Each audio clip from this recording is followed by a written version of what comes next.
Conexão Cultural é o seu programa na TV Câmara Campinas para acompanhar as manifestações culturais e artísticas da cidade. E hoje a gente vai falar com o escritor campineiro, o Diego Pansani, que já fez 5 obras, tem 5 obras publicadas e vai conversar um pouco com a gente sobre esse processo da escrita. E ele é chamado de iluminador das palavras, né, Diego? Muito obrigada pela sua participação. Obrigado a vocês, Alexandra, pelo convite. Eu acho que tem um pouco a ver esse cunho do Iluminador das Palavras por conta do projeto anterior de poesia Blackout, cuja perspectiva estética é a gente riscar, e aí se iluminam novas palavras através desse procedimento da negação, né? De riscar palavras, criar outras palavras. Então acho que essa brincadeira do iluminador vem um pouco com isso, de auferir, de procurar revelar novas palavras através desse procedimento, desse último trabalho. Que é esse aqui? Que é o Poesia Risco, exatamente. Quer mostrar pra gente um pouquinho? Claro. Diego, seria assim, uma mesma palavra, ela pode ter naturezas diferentes, claro, né? Isso. Mas nessa proposta você brinca direcionando mesmo para estilos diferentes, para uma mesma palavra, com várias perspectivas? Isso. Você pode ter palavras dentro de palavras. Então, por exemplo, você tem cicatriz, né? A palavra cicatriz carrega no final dela uma atriz, né? Você tem, então, uma série de procedimentos que a gente consegue, como um caça-palavras mesmo.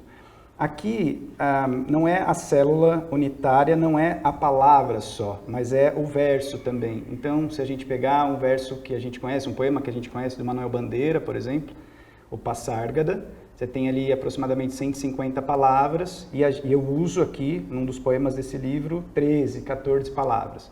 Então, uma espécie de esculpir um poema alheio, um texto alheio e dar um novo sentido, uma nova iluminação, uma nova roupagem para esse verso, para esse poema. Então, é uma recriação a partir de algo que já existe previamente. A brincadeira, inclusive, que tem aqui no livro é que foi baseado em fatos reais, porque de fato são textos reais, né? Esse é um trabalho muito querido, muito um xodózinho. É desbravar um universo dentro do verso, né? Exatamente. Que legal. Exatamente. E o projeto gráfico está muito lindo, né? É lindo, né? E as folhas deles se destacam também, eles estão todos serrilhados aqui, porque em alguma perspectiva também, essa poesia, tida como uma poesia visual, o fenômeno, o procedimento chama blackout, né? Por conta desse apagamento, desse tirar a luz aí de algumas palavras. Mas ela é toda serrilhada, aqui tem uma edição primorosa mesmo, da Jabuticaba. E como ela é considerada também um poema visual, é possível a gente olhar para ela como se fosse uma obra pictórica, né? Como se fosse uma obra plástica, não só literatura, ou não apenas literatura, né? Então a gente escolheu por ter essas serrilhas para poder destacar e fazer uma leitura mais fluida também desse material. É uma poesia itinerante até, né? Ela pode percorrer vários... Eu gostaria muito que fosse. Ai, que bom. Fala um pouquinho então da sua trajetória pra gente, Diego. Eu comecei com a poesia, publicar a poesia com um livrinho chamado O Amador, um livro que teve uma tiragem baixa, de uma editora que cresceu muito, depois a editora Urutau. Eram poesias mais tradicionais, poesias... foi quase uma antologia, né? Não tem uma força temática o livro, mas tem uma proposta histórica própria, né? Das minhas coisas. Depois eu passei a frequentar cursos, eu fiz uma segunda graduação em literatura e passei a frequentar também cursos de oficina de escrita criativa. Fiz um curso em São Paulo, um curso do Clipe, da Casa das Rosas, de prosa e poesia, e lá eu tive contato com uma poesia um pouco mais conceitual, um debate um pouco mais conceitual da poesia. Em 2019, então, eu publico esse livro que tem essa proposta, que é o Nenhuma Poesia, cujo título não aparece na capa. Sensacional. Né, como uma brincadeira também, toda essa brincadeira da autoria, essa brincadeira também de junção do que é o poema. A gente tem aí trechos de jornal, de e-mail, tem links, tem memes. Então, aí parece um popurrí, um grande carnaval de formatos, de abordagens estéticas que a gente tem deslocado do poema, né? Aqui a brincadeira é com o poema de uma outra maneira também, não tradicional, mas aí eu acho que a brincadeira é um pouco textos que não necessariamente são poéticos, né? Então, acho que aí a chave, a brincadeira toda é a gente considerar a poesia fora desses moldes clássicos, fora do cânone da poesia tida como muito sublime, né? Muito nobre. Então, acho que é um pouco essa brincadeira conceitual. Enxergar um pouquinho de poesia em tudo que existe? É uma boa maneira de ver o livro. Acho que é um grito e também uma crise poética, que também é uma crise política, né? Nesse contexto também, 2019 era um movimento de muita instabilidade também no Brasil, e também creio que a gente, na própria poesia, nas artes contemporâneas, acho que tem esse questionamento, né? A capa também propõe essa cicatrização, essa coisa meio em mosaico, em construção. Então, acho que foi um projeto também pensado através desses mecanismos. Parece uma pele, né? Parece. De fato, ele é uma craquelada, né? Uma pele em movimento. Depois eu fui para a prosa, aí fiz o roteiro desse quadrinho, junto com o Vitor, com o Pedro e com o Alisson. Que tem um nome fantástico. No meio da piscina tinha uma ergométrica. Por que esse nome? O roteiro, a gente brinca um pouco com o conto do Cortázar, um escritor argentino, dentro dessa obra, e também tem o verso canônico do Drummond, né? No meio do caminho tinha uma pedra. Então a gente usa essa narrativa literária, usa essa meta-literatura, essa meta-linguagem, para criar esse título impactante e curioso, né? Porque tudo ao redor dos personagens gira em função das bicicletas. Então tem entregadores de aplicativos que usam a bicicleta, tem escritores dentro do livro que trabalham a bicicleta como uma poética, e a gente tem a ergométrica como uma metáfora de um dos personagens, vou dar os spoilers, que tenta ajustar o tamanho do banco dessa ergométrica de acordo com o crescimento do filho. Então ele regula a altura desse banco e vai ajustando isso com o passar dos anos. E aí tem uma tragédia, então a gente achou que era uma boa metáfora simbolizar o livro com a piscina e com a ergométrica. Acho que são as duas imagens que perpassam o livro, então por isso a escolha. E ele foi escrito num momento da pandemia? Foi. A gente começou um pouco antes, e aí estourou a pandemia, e a gente aprofundou e trouxe os personagens que, de alguma maneira, tiveram uma exposição maior e talvez menos reconhecimento dessa profissão, que eram os entregadores, né? Então, eles passam por Campinas, a gente consegue identificar alguns lugares, tem no final do livro aqui também, tem uma imagem bonita, não sei, aqui é o Balão do Castelo, né? Ah, que aqui legal. tem um monumento importante de Campinas, esse é um dos personagens principais, o Veleta. Então, circula em alguns momentos, tem alguns monumentos também que podem ser reconhecidos aqui para as pessoas de Campinas. Então, acho que a gente conseguiu acertar em termos de... é uma metrópole, é uma cidade grande, mas ao mesmo tempo não necessariamente é Campinas. Ah, tá. Pode ser que a gente consiga identificar outros lugares, outras geografias também aí dentro. Então tem esse cunho mesmo de uma crítica social, da invisibilidade, da precarização do trabalho. Tem muito. Uma das personagens, a Argireia, é uma entregadora também de uma periferia dessa grande cidade, que tem lastros aqui em Campinas, mas a gente pode reconhecer São Paulo, Porto Alegre, ou qualquer grande cidade do Brasil e até do mundo. E tem o Veleta também. Então essa dupla que circula pela cidade, precarizados, né? E que tem ambições muito diferentes. A Argireia tem uma politização um pouco maior à esquerda, o Veleta tem um pouco o debate empresarial, um pouco mais reconhecido à direita, mas ao mesmo tempo sofrem de sequelas de uma estrutura social que não dá conta de acolher essas pessoas trabalhando na rua, com as exposições, as precariedades do trabalho, dos vínculos empregatícios, dos riscos de atropelamento ou de que a grande cidade provoca, né? Então, acho que sim, tem muito desse debate social, tem muito esse questionamento sobre as desigualdades de tratamento de algumas profissões, mas tem também as profissões tidas como um pouco mais confortáveis.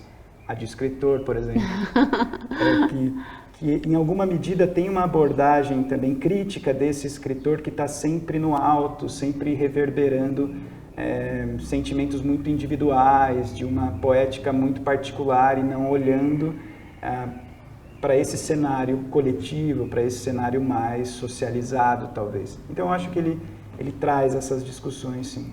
Ele criou várias células de realidade, mesclando tudo ali juntinho. Exatamente.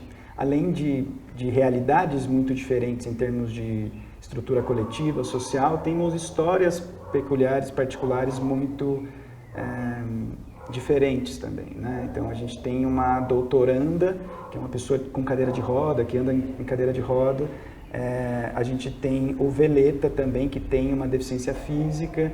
A gente tem o Antônio, que é esse escritor que tem um trauma antigo por conta dessa tragédia que ocorre com a família.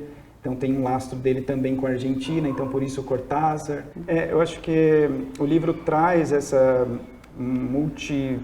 multiplicidade de corpos também, de corpos não hegemônicos. Então pessoas com deficiência, pessoas, além de ter essa questão lastreada no social, nas questões de trabalho precarizado, tem também essas maneiras diferentes de se locomover pela cidade, né? Então, cadeira de rodas, a bicicleta, o carro. No final também tem uma espécie de um instrumento criado para um exercício ficcional que aparece. Então, acho que tem um pouco esse lastro, sim, do trabalho, do indivíduo, das questões sociais ampliadas. Acho que ele traz. Um retrato vivo, né, da Sim. sociedade, naquele momento que ainda... Claro, com salva as diferenças, ainda tem muito, continuando naquela mesma toada, né? Da mesma época da pandemia. Muita coisa já voltou ao normal, criou um novo normal, mas muita coisa ainda é muito parecida, né? Muito, você tem razão, sim. E você também participou de residências literárias fora do Brasil? Sim, participei de uma residência muito legal na Finlândia. Fiquei lá 2 meses e meio. Dali eu pude, inclusive, concretizar, finalizar uma dessas obras. Eu agradeço, inclusive, uma dessas obras aqui, o Poesia é Risco, porque tive, além de ter a possibilidade de compartilhar em outros contextos a poesia que a gente está fazendo, a literatura que a gente está fazendo, também verificar o que é que está sendo feito lá, né? Ao redor desses países também, ali na Finlândia. E também fui para a Islândia e lá ofereci essa oficina de poesia blackout que tem essa abordagem que a gente comentou um pouco no início, essa iluminação e negação de coisas, esse selecionar palavras e contextos de um texto já pretérito. Então foi muito legal, acho que a acolhida lá também, há uma nova proposta, lá também é novo, então não é só aqui que a gente tem essa consideração da poesia contemporânea como novidade.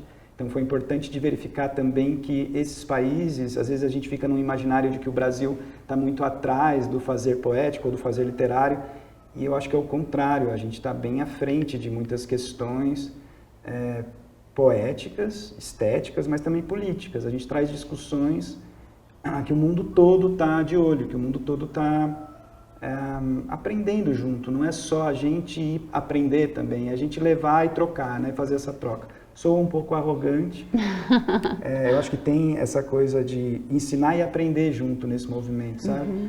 Então, sim, rolou essa experiência. Essa troca. Essa metodologia da poesia blackout não é nossa. Não. Por isso que nem tem esse nome, nem é um nome... Não, ela tem exercícios, ela tem exemplos de blackout desde a década de 70, por exemplo. Tem um autor... É antigo, inclusive. É antigo. O Tom Phillips, antes das redes sociais, inclusive, ele criou uma obra, The Rio Movement, muito bonita, que ele demorou 40 anos, ele morreu em 2022. Ele criou uma obra muito bonita e tem 4 ou 5 versões de trabalho. Então ele pega um romance clássico inglês do século XIX e trabalha todas as páginas através da poesia blackout. E por ser um artista plástico também, antes de ser um poeta, ele usa as páginas como fundo pictórico mesmo. Então a gente tem ali mais de 400 páginas que se conectam com uma narrativa, mas trabalhadas de forma visual, mais visual ainda, né? Eu acho que a poesia blackout é uma espécie de poesia concreta. E aí o Brasil, né, com a poesia concretista dos irmãos Campos, Décio Pignatari, então a gente tem uma tradição já dessa poesia. E eu acho também que a poesia blackout traz um pouco do haikai, da síntese do haikai, né? Então, é uma troca rica, e mesmo sendo o mesmo estilo de fazer oficina, você traz coisas diferentes de lá? Como é que foi isso? Sim, a poesia, eu acho que ela bebe no formato principalmente através do ritmo. Acho que a poesia tem muito da imagem, mais do que o tema, né? Se a gente for ficar numa paisagem finlandesa, por exemplo, a gente vai ter neve, coisa que a gente não tem aqui, né? A gente tem uma defesa muito mais aguerrida da natureza e da preservação ambiental do que a gente tem aqui, né? Me parece que aqui há uma soberania menor em termos políticos dessa importância. Agora talvez isso esteja mudando, né? Que a gente está vendo essas queimadas, a gente tem essa neblina, essa qualidade do ar muito prejudicada, e acho que Porto Alegre também foi uma coisa que deixou a gente mais ainda mobilizado e ao mesmo tempo assustado com essa coisa do clima. Então, em termos de temas, a gente muda, obviamente, porque a paisagem muda.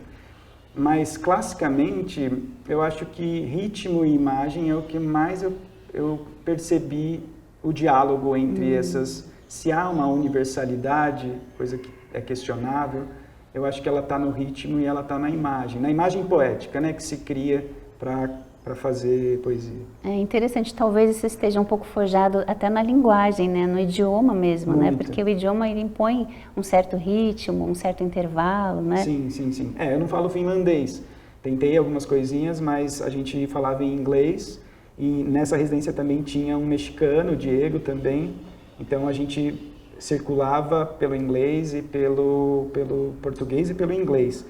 Mas é curiosa a sua pergunta porque eu pensei em fazer um livro de blackouts sobre constituições, e a Constituição finlandesa é um bom exemplo. Eles tiveram uma Constituição em 1919, depois uma atualização quase 100 anos depois, em 2000. E não é muito longa, creio que em 30 páginas daria para fazer, enquanto a nossa tem centenas de páginas. Então é uma possibilidade, mas aí cria um gapzinho, cria uma dificuldade a mais por conta do idioma, né? Sim. E por conta da tradução, né? Como é que a gente traduz um livro de blackout? A gente traduz os textos anteriores também, a gente traduz só o que é iluminado. Então, acho que são questões boas de serem colocadas quando essa coisa sai da língua original, né? Teria que ter uma certa sincronicidade aí entre traduções, né? Entre imagens também. Também, né? E o último livro que também é muito interessante, Caixa de Gordura, né? Onde você sai um pouquinho da poesia tradicional e vai mais para o conto e leva essa poética para o dia a dia. Fala um pouquinho desse livro. Esse é o mais recente, onde eu consegui trabalhar contos curtos. Eu acho que é um livro de um estreante na prosa, mas que traz a poesia o tempo todo como tema, como personagens, enquanto ritmo também. Então eu gostaria também de ser olhado como um autor que está escrevendo prosa, mas que tem um lastro ali na poesia. Campinas também está aqui, né, de forma muito intensa. A gente tem uma geografia aqui muito representada pelos bairros de Campinas, pelos circuitos também da minha vivência. Eu sou de Campinas, então vivo aqui há quase 40 anos, então achei que era a hora de apresentar a cidade de uma outra perspectiva, de uma perspectiva crítica muitas vezes também, mas acho que as pessoas vão reconhecer aqui não só lugares e bairros afetivos, mas também situações, né? Então tem, por exemplo, diálogos no estacionamento do Hospital Mário Gatti, né? Que é um hospital conhecido das pessoas aqui de Campinas. Então Barão Geraldo aparece, o próprio Castelo, né? Então eu acho que tem essa perspectiva de lastro aqui, nossa, de Campinas, é bairrista, está aqui perto da gente. Mas tem aí as inovações de ritmo, né? Aqui eu acho que eu precisei trabalhar mais os personagens, trazer imagens mais prosaicas, né? Por conta do exercício que é o gênero, de transferir esse gênero da poesia para a prosa. E acho que tem também a possibilidade de exercitar uma subjetividade histórica, minha também. E você até fala, né, que você pode escrever uma cena em 8 páginas e uma vida inteira em um parágrafo, né? Então é trazer um pouco dessa questão do ritmo para essa nova possibilidade do dia a dia, de algo mais elaborado e ao mesmo tempo com a síntese poética, né? Isso. Eu tenho contos aqui cuja história se passa em 30 anos e está estruturada em 2 páginas, né? Então, tem histórias também em que a gente tem 10 páginas e a gente tem períodos de meses contando essa história. Acho que a provocação, a brincadeira com esse ritmo é provar o que é importante na narrativa, qual é a lente que a gente ajusta para contar essa história, né? Então, sim, tem essa variação essa brincadeira com o tempo, né? Essa brincadeira temporal interna também da obra, né? Então, sim. Como é que a gente dá valor a uma história que dura 30 anos, pela intensidade, pela quantidade de palavras, pela profundidade dos personagens. Então, acho que tem um pouco essa brincadeira do caixa de gordura enquanto o resto também, né? Com tudo aquilo que fica ali nas nossas memórias e às vezes a gente precisa de 8 páginas, às vezes de 20, ou às vezes de um parágrafo, né? Ou às vezes de 20 anos. Às vezes de 20 anos, sim. Porque esse livro foi escrito também com histórias de 20 anos, né? Sim, tem histórias... São 24 contos. 24 contos foram reelaborados para essa publicação. Não tem nenhuma obra antiga pura, digamos, que estava pronta. Todas elas passaram por revisão, por um processo de edição também. Então isso também cria a obra. Muitas vezes a gente acha que escritos antigos podem ser transferidos diretamente e eu discordo um pouco disso. Então sim, tem contos de 20 anos, mas que foram ajustados, acho que também por conta da minha experiência anterior na poesia, né? Então me deixei também perpassar por isso. Acho que é meio vivo, né? Eles também pedem um pouquinho de atualização e tal. Sem dúvida. Repaginar. E tem algum que você gostaria de compartilhar com a gente? Porque foi um livro premiado, inclusive, né? Sim, eu tive apoio do FIC, né? Que é esse prêmio cultural de Campinas. E aí, por conta dele, eu consegui também uma tiragem grande, porque o meu primeiro livro, por exemplo, eu tive 70 exemplares, né? Esse sai com 500 exemplares. Que legal. Então, por conta desse apoio, a gente consegue ter um volume bom gap. Sem dúvida. Eu vou ler um trechinho de um que eu gosto bastante. Ele está dentro do conto Venha Nadar Antes Que Isso Aqui Apodreça.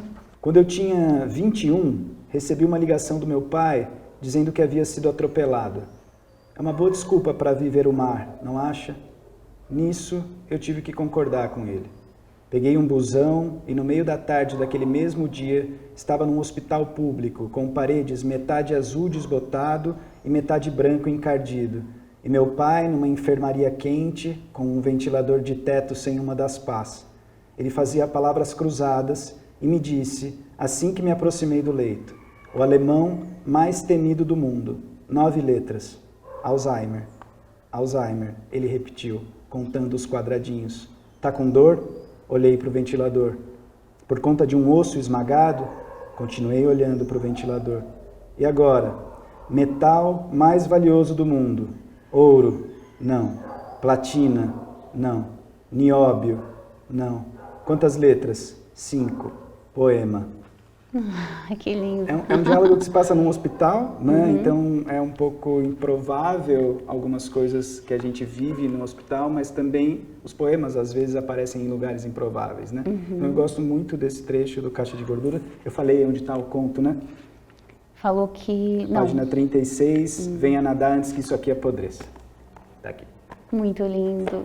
E para quem quiser conhecer um pouco mais da sua obra, tem um canal para entrar em contato? Tem o Instagram, @diego.pansani. Eu costumo postar algumas coisas lá, agora participo da Feira Sub também no sábado, que é um movimento legal da Prefeitura de Campinas, um movimento grande de muitos artistas independentes, então também vou estar lá, sábado. E as oficinas também de escrita criativa, eu posto tudo por lá, nos stories. Muito obrigada, Diego, por compartilhar sua poesia com a gente. Valeu, obrigado a vocês. E a gente volta já já para o segundo bloco.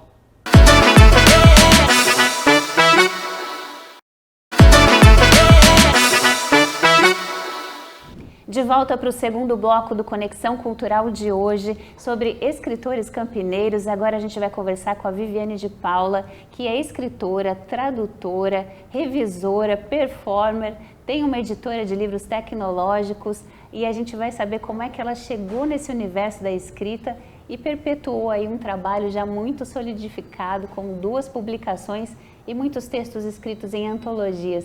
Muito obrigada por nos receber, Vivi. Muito obrigada a vocês. Conta pra gente como é que você começou no mundo das escritas. Bom, eu comecei aos 6 anos e eu comecei escrevendo quadrinhos, desenhando e escrevendo também quadrinhos. E todo esse meu viés literário veio também através da minha mãe, que ela trabalhava como inspetora de alunos numa escola pública, então ela via a biblioteca sempre abandonada, toda amontoada de livros, empoeirada, então ela trazia esses livros para que eu lesse em casa, porque a gente morava numa área muito perigosa, então ela não me deixava sair.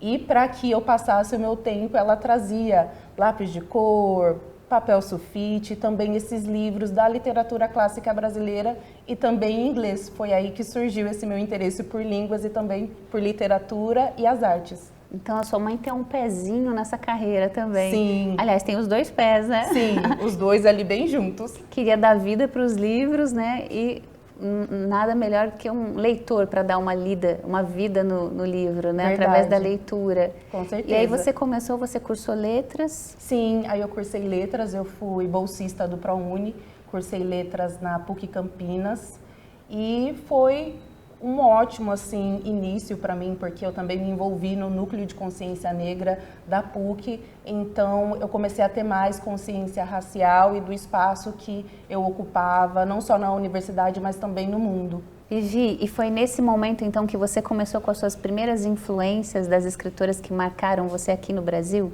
Sim, foi também nesse momento que eu conheci a Conceição Evaristo, a Maya Angelou também, Carolina Maria de Jesus, Maria Firmina dos Reis, que foram basilares na minha escrita literária.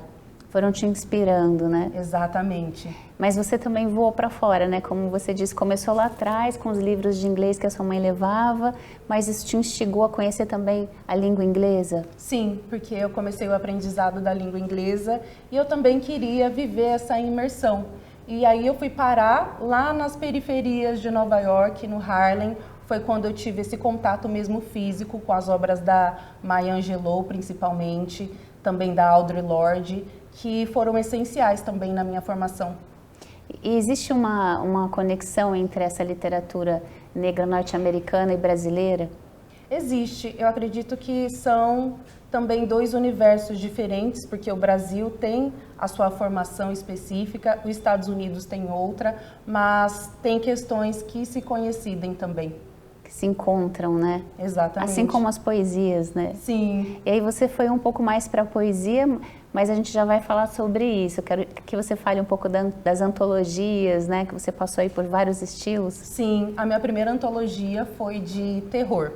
Foi na área de suspense e eu escrevi um conto que ele se chama Na Sua Sombra.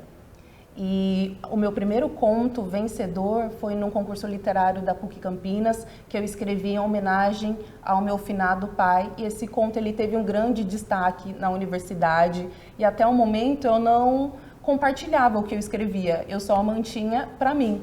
E a partir desse momento foi que eu ganhei o empoderamento necessário para começar a compartilhar os meus inscritos e as pessoas foram gostando e aí eu tomei mais essa ousadia e essa coragem de compartilhar o que eu escrevia.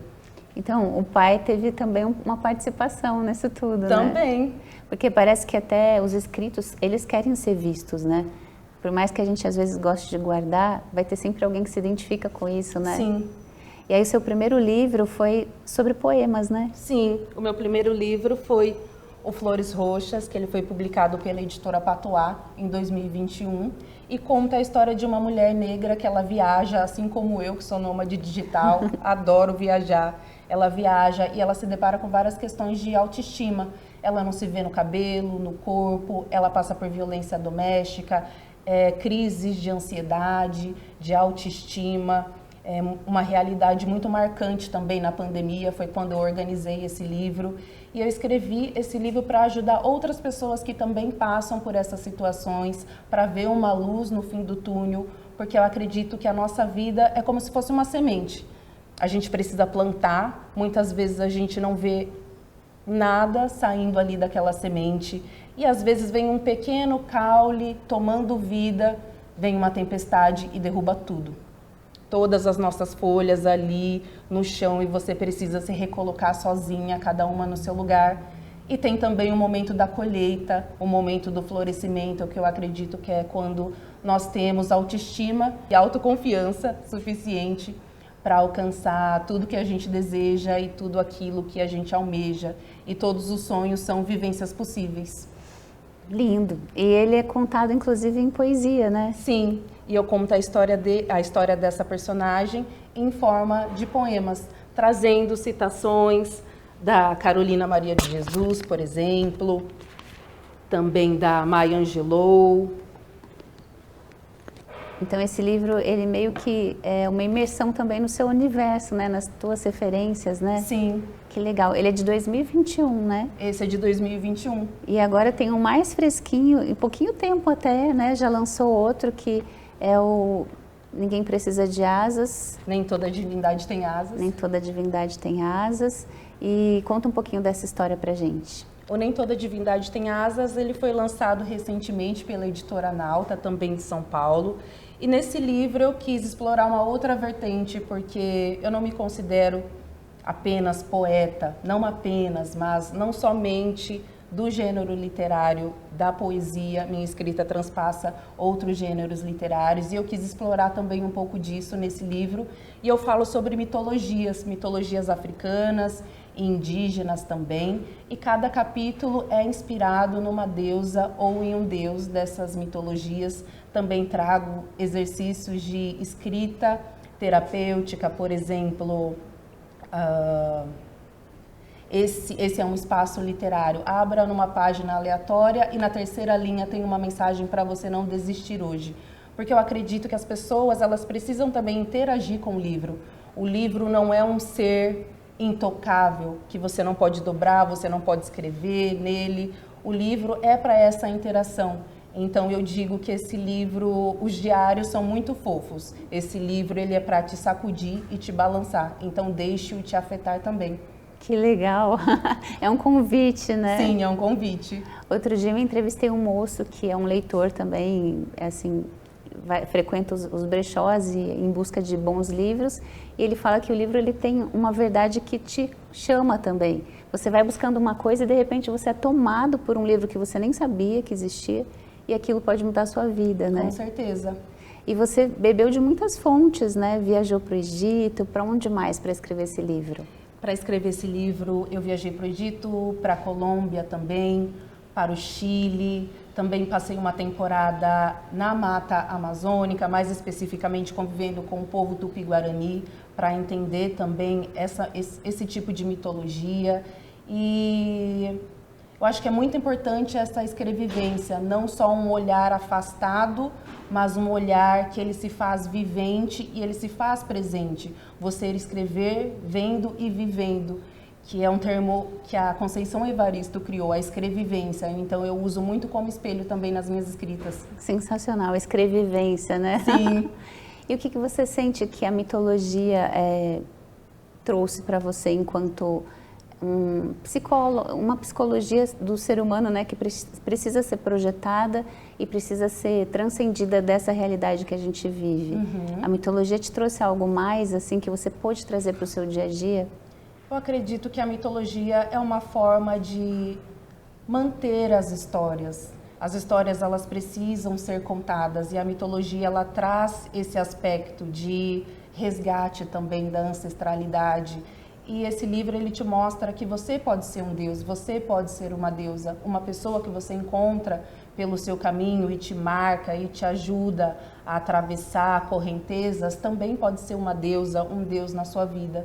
Então, por isso que eu quis trazer esse título. Nem toda divindade tem asas, muitas delas sangram, muitas delas têm os punhos cerrados, mas todas elas são protagonistas das próprias histórias. Sensacional. E onde é que a gente pode encontrar os seus livros? Os meus livros vocês podem encontrar no meu site www.vividepaula.com.br e também pelas redes sociais, no meu Instagram, @pretapoesia. Maravilha.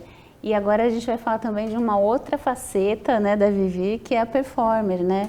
Que você me falou que você tem esse trabalho que eu achei muito interessante. Eu gostaria que você compartilhasse também. Sim. Que é uma forma de poesia real, né? Expressa pelo corpo. Sim, a partir dessa vivência com a literatura, eu vi também essa necessidade de não ficar somente presa no texto literário, mas mostrar outras facetas da realização da arte. Então eu idealizei o espetáculo Poesias Plurais, que ele une música, poesia falada, ancestralidade, instrumentos musicais. E nós temos levado esse espetáculo para vários lugares aqui em Campinas, também em Salvador. E o nome do espetáculo é Poesias Plurais, como o afeto te afeta, e mostra justamente essa questão de que nos dias atuais, nessa pós-modernidade, é proibido o sentir. Nós vivemos nessa época do desapega, quem sente menos ganha mais. E nesse sentido, nós queremos mostrar o contrário, que quem sente mais sempre ganha mais. É permitido falar dos sentimentos, é permitido falar das diversas formas do sentir, do ser afetado pelo afeto. E como o afeto também ele é uma forma de cura na nossa vida. Você falar sobre os seus sentimentos, sobre as suas indagações, sobre o que te causa angústia, também é uma forma de cura. Então isso é muito importante nesses dias atuais que a gente lida com tantas questões de saúde mental, tantas pessoas ansiosas, lidando com a depressão. Então é muito importante entender como a fala ela tem o poder de cura. É uma sociedade meio tecnicista, né? E a gente tem que cumprir papéis, desempenhar, performar, né? E aí o ser humano está onde ali dentro, Sim. né? Muito legal. E as pessoas podem contratar esse espetáculo, então? Sim, exatamente. Também pelas suas redes? Sim, as pessoas podem contratar o espetáculo através do meu site, tem um formulário de contato também, e pelas redes sociais. E com tudo isso ainda tem espaço para ser e-learning designer, que também é uma forma de gerenciar o conteúdo, né? A proposta através de toda essa sua vivência literária e oferecer também como se fossem escolas digitais? Sim, é uma solução pedagógica com foco na tecnologia. Então, a Textos e Contextos, que é a minha editora tecnológica, nós trabalhamos em 6 idiomas e buscamos trazer a tecnologia como uma forma de auxiliar no processo educativo. A sala de aula com as cadeiras enfileiradas, tudo isso ficou no passado. Hoje em dia nós temos outras necessidades pedagógicas dos alunos que têm acesso à rede social, têm acesso ao TikTok. O TikTok já virou uma forma de pesquisa. Então, como nós, educadores, nós podemos nos adaptar a essa nova realidade e fazer com que o conteúdo ele seja entendido e aprendido de uma forma mais significativa para o aluno. Então, eu penso na gamificação, nos games, nos jogos, na educação, também nas interações de um material, por exemplo, à distância, se a gente pensar na educação à distância, e como o usuário ele pode ter um ambiente mais enriquecedor para o aprendizado dele. É impossível voltar atrás, né? Sim. E dá para ser um pouco poético também, né, com tudo isso. Verdade, também. E acho que você traduz, né, personifica toda essa modernidade, toda essa possibilidade, né? Sim. Que já é uma poesia que transcendeu um formato só, né? Sim. E sempre trazendo também, mesmo que eu seja bem tecnológica, eu sou apaixonada pelo livro físico. Eu sei que as pessoas amam as versões em e-book e tudo mais, mas eu sou apaixonada pela versão do livro físico. Você poder tocar o livro, sentir o cheiro, fazer essas dobras na página de um conteúdo que você gostou, você poder rabiscar. Então, eu sou essa pessoa tradicional, mais ou menos tecnológica. Mostrando que uma coisa não precisa abandonar a outra, né? Exatamente, não precisa. A gente tem mais é que usufruir de tudo isso que está disponível aí pra gente, né? É verdade. Vivi, muito obrigada pela sua participação aqui no Conexão Cultural sobre os escritores campineiros. É um orgulho, né, ter uma pessoa assim tão maravilhosa, com tanta coisa legal e que seja só o começo mesmo, né? Que venham muitas publicações por aí. Muito obrigada pelo acolhimento, pelo espaço. E se vocês quiserem adquirir os meus livros, eles estão disponíveis no meu site, vividepaula.com.br, ou pelas redes sociais, no Instagram, @pretapoesia. Muito obrigada, Vivi. Muito obrigada. Para você que nos assiste e quiser rever a entrevista ou compartilhar, é só acessar o YouTube da TV Câmara Campinas, Conexão Cultural. Muito obrigada pela sua companhia e até o próximo programa.